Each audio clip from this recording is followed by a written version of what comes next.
আমরা বারবার বলে আসছি, বর্তমান অন্তর্বর্তীকালীন সরকার ওনারা সমাজের বিভিন্ন স্তরে কাজ করেন, বুদ্ধিজীবী বা বিভিন্ন এনজিও সংস্থার সাথে কাজের সাথে জড়িত, কিন্তু তাদের সাথে সরাসরি জনগণের যে একটা সম্পৃক্ততা, এটা কিন্তু নেই।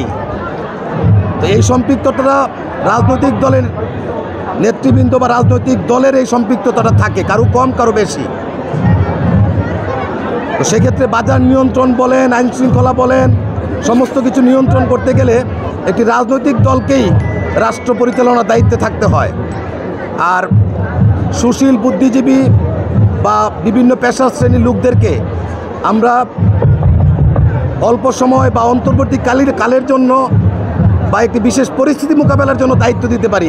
ওনারা যদি দীর্ঘমেয়াদে রাষ্ট্র ক্ষমতায় বসে থাকে তাহলে তাদের রাষ্ট্র পরিচালনা করা কঠিন, কারণ তাদের সাথে জনগণের সরাসরি কোনো সম্পৃক্ততা নেই এবং জনগণের সেন্টিমেন্ট সেভাবে ধারণ করার সক্ষমতা তাদের মধ্যে থাকে না, বা পরিস্থিতি মোকাবেলা করার সুযোগও তাদের থাকে না। ধন্যবাদ।